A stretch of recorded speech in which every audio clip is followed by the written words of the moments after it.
So Joni, thank you so much for visiting with me this afternoon. I'm glad to see you always. Yes. Would you introduce yourself to us? All right. And tell us how it is that you find yourself in the Vail Valley and how, you know, just a little bit of your background and story. I love your story. I think it's fascinating. Oh, okay.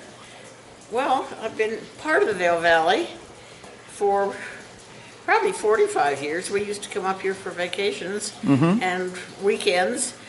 Ended up buying a house in Vail, and I guess we built a house in Vail, and then we lived there for weekends and holidays, and then moved up here to Edwards about, well, 29 years ago. But this is not your first sojourn in the mountains, the Rocky Mountains of Colorado, is it? I grew up in the mountains, other than the fact that we grew up during the Second World War, so we weren't doing too much. But my father was a great skier.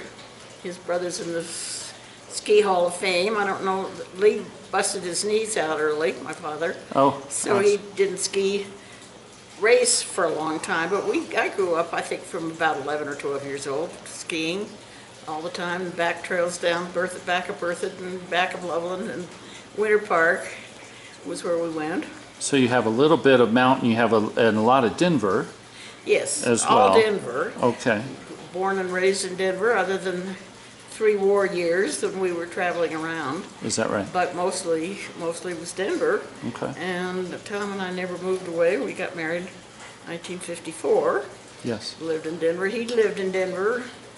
Our families didn't know each other, but we had met after I came back from college. I went to Europe for 6-8 months, and Tom was in the Navy and graduate school in New York, so he was 5 years older than I was, and we took to the outdoors all the time. So we loved to hike, we loved to backpack, stick it on your back. We went out several times in the Jeep with all of our tents and food and equipment, and Tom said, you know, all you're missing is a dishwasher. Next time we're going to walk and carry it all on our back. So we carried all of our food and our tents and everything for years. Loved it. Tell me about how you came to Vail. Do you remember those early days in Vail, and what brought you up here, and why not Aspen? I really don't know, except we loved to ski. We had a cabin over near Empire, and we were hauling the kids, who were quite tiny at that point, either to Winter Park or to Loveland or something, and we finally said, this is really time we need to have some place we can go to. So we did start looking at Vail. Aspen was twice as far, and we figured that just didn't make sense for us. So how what year was that in Vail? Do you remember? No, early. I really don't. It was probably, we were married in 56. It was probably close to 55 that we started. The two of us started doing mountain stuff. Okay. But I did it with my father and my mother from the age of 11 or 12. Vail's founding date is generally 1964, which is an important year for me personally. Also, a big year. I was founded the same year. I remember. But I mean, do you remember the Vail Village with just the red line? Oh, absolutely, and Pepe's and the dirt roads and the whole routine. There was all dirt in the Vail Village. Yeah, I remember absolutely. And the first cut was the Riva Ridge. Yeah, I don't remember specifically what was going on the mountain at that point, but I do know that we'd come and stay. I'm trying to remember where we'd stay when we'd come up. I don't remember. Maybe the Red Lion.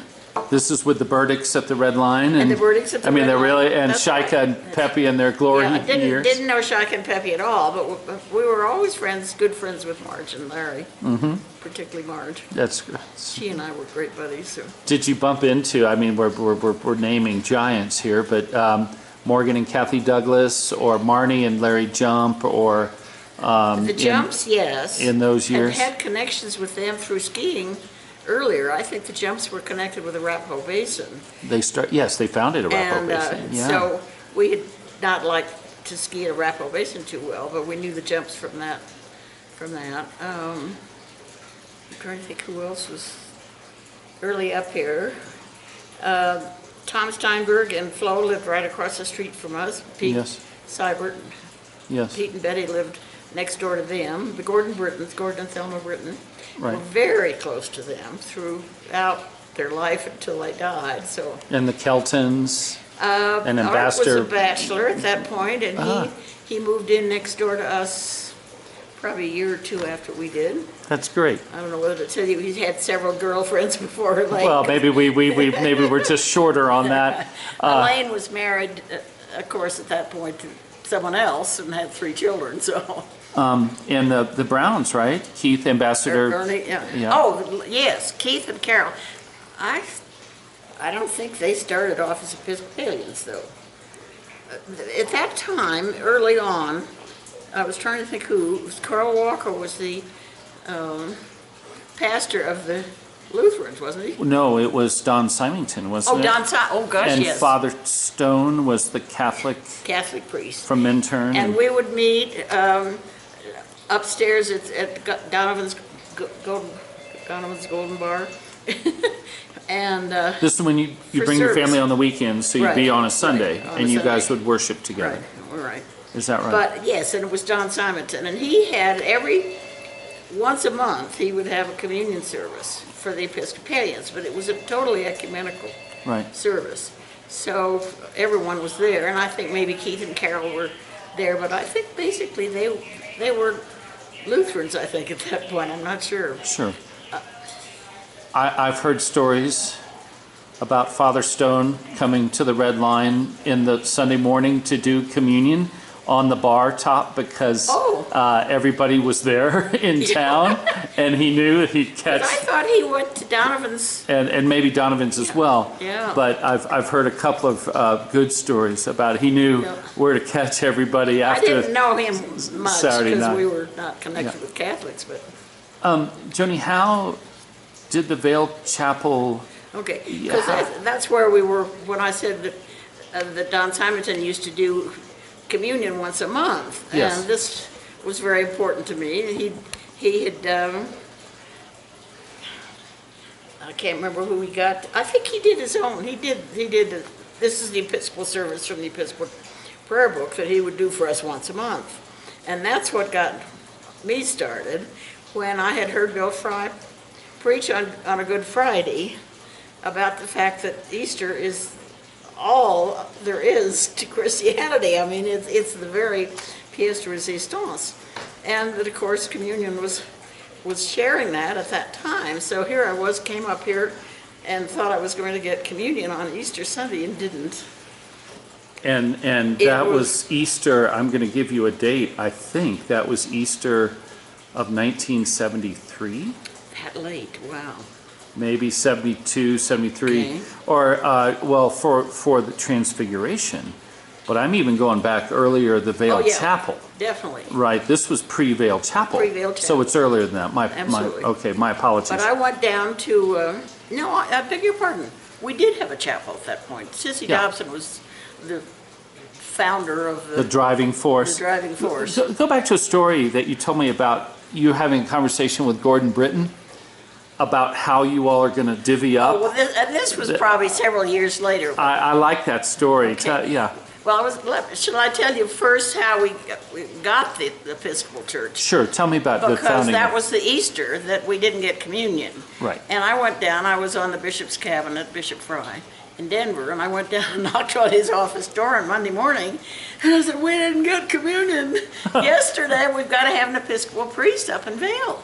So I, at that point, was collecting Episcopal names, parties and skiing and whatever, and I think I had 60 names when I gave to him. This many people up there are Episcopalians. They didn't all end up coming to church, but they were names that I thought were valid to give to Bill Fry. So you then asked me. So what did Bishop Fry do in response? We started off calling different people to come up, and they'd come up. I can't remember whether they'd come for a month or several or Sundays or what. But Ken Bullock is a name I remember. Father Bullock. I didn't remember him too well. Maybe it's because I had my eye on Tom Turnbull from the very beginning, because I was working on staff at Christ Church at that point, which was where Tom Turnbull was. So I had decided he would be perfect for up here.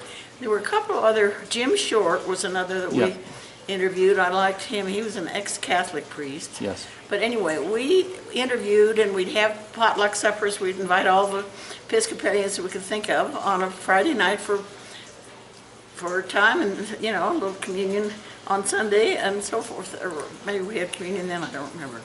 But anyway, it took us I don't know, a year maybe to get a consensus up here that Tom Turnbull was who we wanted to ask. And why Tom? Tell me about Tom. Why would you? Well, at that point in my life, I was very openly charismatic, and so was Tom. Loved the Lord, liked to talk about sin. I'm just trying to think of all the different things, and forgiveness and joy and all those things. I don't know. I just felt Tom was the right one for up here, and as I say, I was not the only one. I think it was a very unanimous decision. I was coming and going on weekends, so I wasn't here during the week. Maybe the priest only came on the weekend, but I love the story that Tom and Ingrid, the first drive with their children to come up from Denver, from Christchurch. don't remember. Someone had an accident, a young woman had an accident on the side of the road near the Eisenhower Tunnel. And Tom and Ingrid pulled over, and before he even got to Vail, he was ministering to people, which is what his heart, I think, that you saw. Absolutely, absolutely. And did it work? I think he was here for 10 years, and we loved him. And I've always felt he gave this congregation a really solid Christian foundation, so that several priests later were still building on the people that came and had that solid faith. I mean, you being one of them, absolutely in a long line of deep faith believers. You asked me about Gordon Britton. And let's go back to that. At some point, and I don't think it was early on, Gordon was very involved in getting the hospital. You don't say that to Shaika because she's a little concerned that she was the one that got it all going, but the hospital. But Gordon knew all the people with all the money, and he was traveling to Texas and traveling to wherever to get money, Chicago, wherever, for the hospital. And I really think he had the vision for the hospital. And he turned to me once and he said, well, I always grew up knowing that in every new town you have to have a church and you have to have a hospital. I'm doing the hospital, you do the church. So it was just recognizing that I really was running around grabbing people and saying, we're getting an Episcopal church going up here, come and worship with us. So. And you remember those early services with Tom at the Vail Chapel? Yes. Because at the time that was the only chapel we had. Oh, of course. Right. I mean, for years, 20 years probably. The world stopped at Minturn, at well, Dow I had Junction. to go into the Vail Religious Foundation and ask them for time for us to have a service. And at that point, memory is very foggy, but I think the Catholics had 8:30, I think, and the Lutherans had 9:30. Yeah. And when I went in and said we want to start a Episcopal service, I think they probably told me originally it was going to be in the afternoon. I thought, well, that doesn't sound like a very good time. No. So the next thing we knew, the Catholics said, we'll have ours on Saturday night. So that opened up the morning for us. Is that how we got the 8 o'clock slot? That's how we got the 8 o'clock slot. Never heard that story before. Yeah. Wow. So I was thrilled. I felt God was in that. So we got that, and I think the Lutherans then moved to 9:15 or something. But, so that was how we got it. Tom and Ingrid stayed almost 11 years, right? Yeah, It was over a decade. And I know that he pastored the whole community like Don Same way you're Symington. doing. I mean, absolutely, he was looked to immediately for being a spiritual strength and force for people. And these were wild days in Vail. I mean, I hear stories, a lot of stories about these days, right? Yeah, right. I was kind of rough and tumble. Crazy. And Well, it was a wonderful time because people loved each other, whether it was the head of the post office or the head of the best restaurant or whatever. We were all buddies, whether they mowed your lawn in the summer, I'd invite them to parties. I mean, we were all total community of people that loved the outdoors, that loved each other. It was a wonderful time of of love. Every single person I've met from that time says that same thing. Yeah. Vi Brown said that same at Byron's funeral not 2 weeks ago. Yeah, She said yeah, that very yeah. same It was a thing. wonderful sense. Father Tom Leaves Yeah, and Ingrid. They've launched Transfiguration totally. and stayed a decade, which is actually pretty impressive. Well, it was interesting because I think at that time, it would usually take about 5 years for a mission to become a parish. Yes. And I think we did it in about 3. I Is mean, that, yes, Yeah. that's right, that's right. It was impressive. And there was a lot of seeding in the mountains in those years of different congregations. Not all of them made it. Right. And Mount of the Holy Cross under Don Symington, Yeah. Transfiguration under Tom Turnbull, Right. they both do very well. Right. And Well, Vail's, Don Simonton had always been a Lutheran, but Uh-huh. but he didn't have a strictly Lutheran parish. It was a ecumenical with a lot of major Lutheran stuff. and then I'm not sure about how many clergy, but then Father Joe Gatto Yep. is the second rector or senior pastor of our church. I can't remember how long he was here. From, I 3 or can 4 tell you, years? not very long. No. And he and his wife from Pennsylvania. Right. And They weren't very far from Pennsylvania. I think that was the problem. the first time they'd Yeah. ever been out of Pennsylvania is what I And they really recall. wanted to go home. Yeah, well, rumor has it she never unpacked the bag. But Right, yeah. Well, I think that's exactly what I remember. and Ed, our senior warden at the time, tall Ed. Not Dave Cole. No.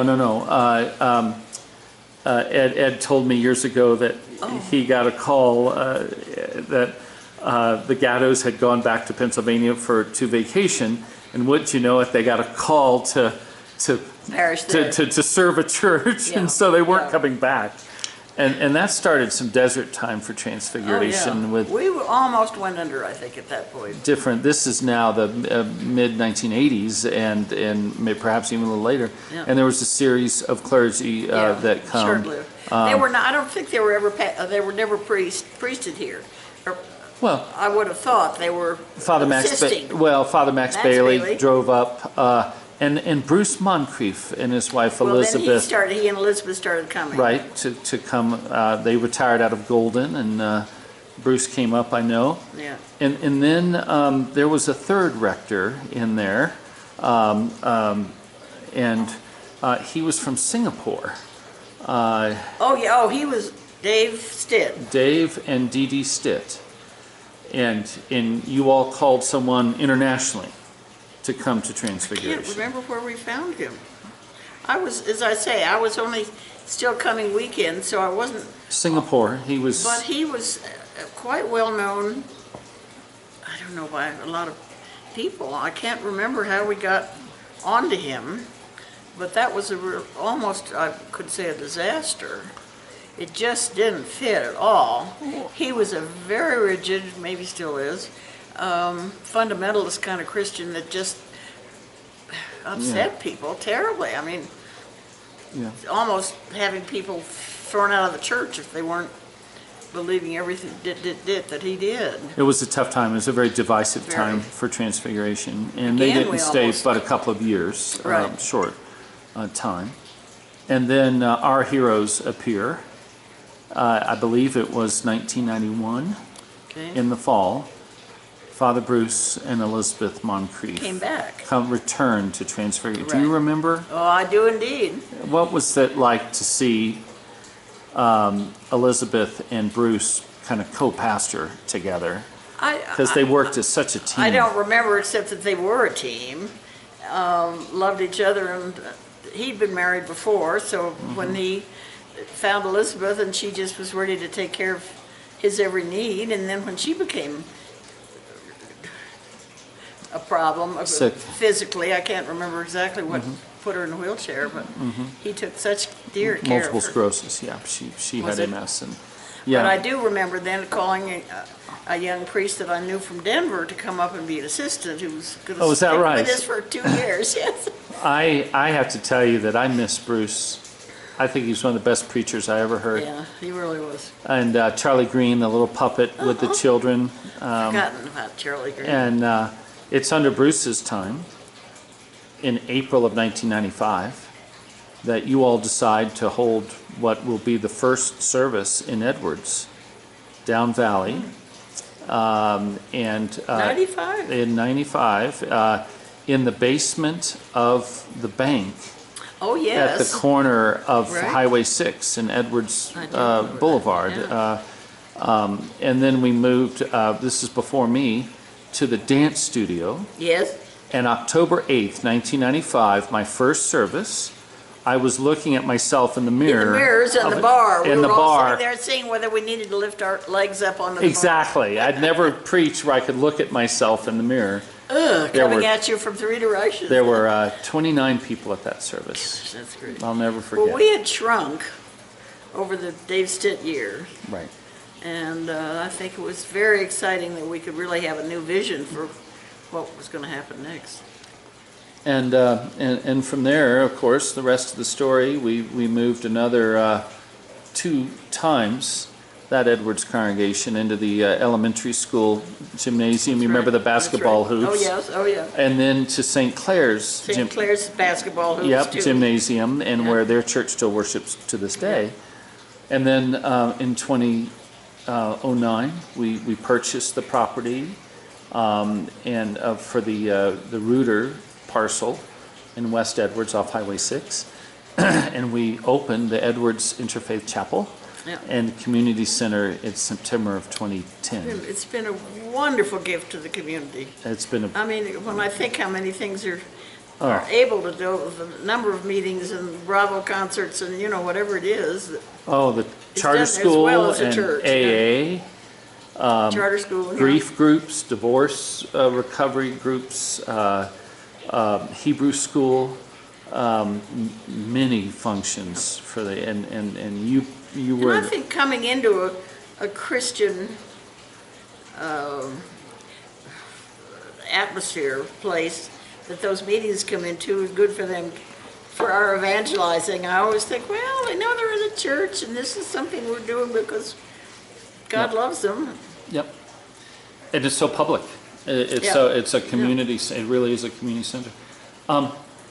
Joni, if someone had told you 43 years ago that we'd be sitting talking to record, as you look back, how does it feel to know that visit with Bishop Fry, Yeah, really got something going. the The spirit was very alive at that time, and I think you really had a sense you knew you were being guided into things. And I'm not sure people always feel that way now. I think mostly they do, but I know he guides me every breath practically. And at my age and all my problems, I'm very grateful to have his hand on my shoulder. But If you could say something to people that will be a part of Transfiguration now or in the future, your greatest hope, your greatest wish for the people of this congregation, what would it be? I think I know, but I want to yeah, I don't ask. quite know how to phrase it. I just can only say after a life of walking with the Lord and knowing Him real and personal, I say this to people a lot. When I say personal, I don't just mean up there and He's sort of watching over your shoulder. He's right here. I mean, I feel His presence all the time. I know what a sinner I am, and I know what a gift He's given me. So I can always say, it's the only way for anyone to find joy and purpose in their life. It may not always be the greatest purpose, I mean the greatest idea that we had as to what was going to make our life purpose, but He's with us. And I think I found, I never used to think I'd had a lot of sadness in my life, but I think as I've gotten older, I really know that and know that I have turned to Him so many times and just felt His presence with me. So I can only say Jesus is the only way. And so that's what I would say to the future. And I would say get into it deeper. Don't just think you go to church once a week and pray, but pray at home and talk to Him and get to know Him and through the Bible. I remember an Alpha class that you were visiting with some young adults. Yeah. And we were years ago at the Beaver Creek Chapel. Yeah. And I remember you asking them, how do you know that you know that you know, down to your bones, Yeah. about what you believe, who you follow, and the guiding purpose for you. I'll never forget Really? their astonished looks. Yeah. I'll never forget, and I've quoted you since, of course. Well, thank you. How do you know that you know that you know? Because you have to. You have to know that you know that you know. And I think I went to church faithfully all my life, and I just really didn't know that I know that I know. I mean, I knew that I was doing the right thing and that it was good. But I tell you, when you really just have to get down deep and say, okay, Jesus, fill me up and do it. Let me ask you that. Can you tell me about your conversion for a second, or how you met the Lord in a? I know you go into church. I mean, I understand that. But can you share your conversion moments so that we can hear that? Well, I guess I can. It was during the time of there was quite a strong charismatic renewal going on in the country, and I would say that was probably in the 60s. Mm-hmm. And I'd had a very, very bad hay fever attack, and absolutely blowing and sneezing and everything. And my mother said, you know, there's this wonderful man from Chicago named Larry something. I'll think of it in a minute. In town, and he's got a real healing ministry. Well, I'd never thought about God being a healer, but he came over that day. He was visiting my mother and Holly Coors, who were both very committed Christians. Laid hands on me, and I just sneezes and the weeping and the so forth disappeared from me, and I was just filled with the Spirit. I just knew that he had come to live in me. There's no question in my mind. And there was, as I say, there was quite an activity going on at that point, where you'd find prayer groups where people were being filled with the Spirit, speaking in tongues, and healings were happening. Yep. Bill Fry was not our bishop at that point, but we had heard that he'd had the same experience down in Honduras. So everyone was really excited when he was called to be our bishop, because he really supported all that. They had house masses and they had healing prayers and things like that. Music that came out of wonderful. Colorado. Yeah, and the whole connected now. It was with the Houston group. I can't remember now what it's called. Fisherfolk. Fisherfolk. And so in Colorado Springs too. Yep. So that was all around the same time, but there was just a real fellowship of believers that was happening really all around the country. It's where you'd come up with names of priests here and there that you knew you'd really want to get. So.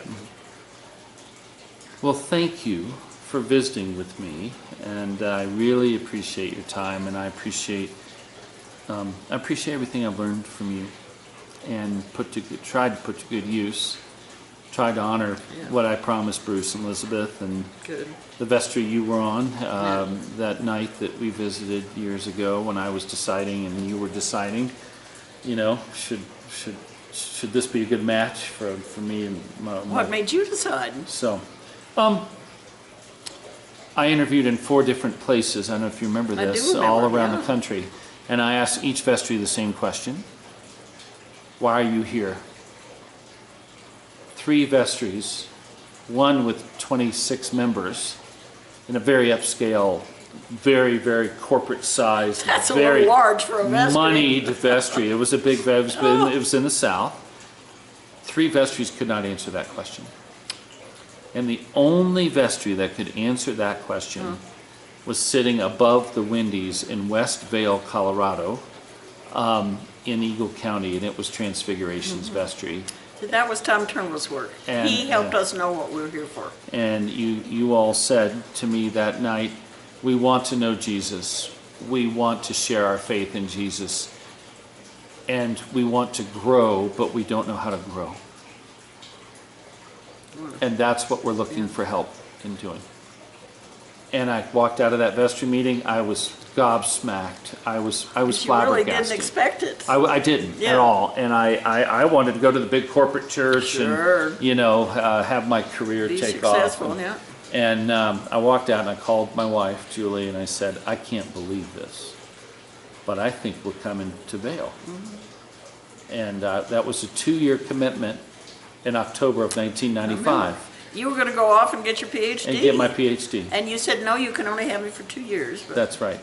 And the Lord had, of course, a very different plan, and 2 kids and a rectory and a 3rd interfaith chapel and I all don't know kinds of what, stuff. go on with one other memory that comes to mind when Tom Turnbull, who was, as I say, on staff at Christ Church, when we wanted him and we first called him, he turned us down.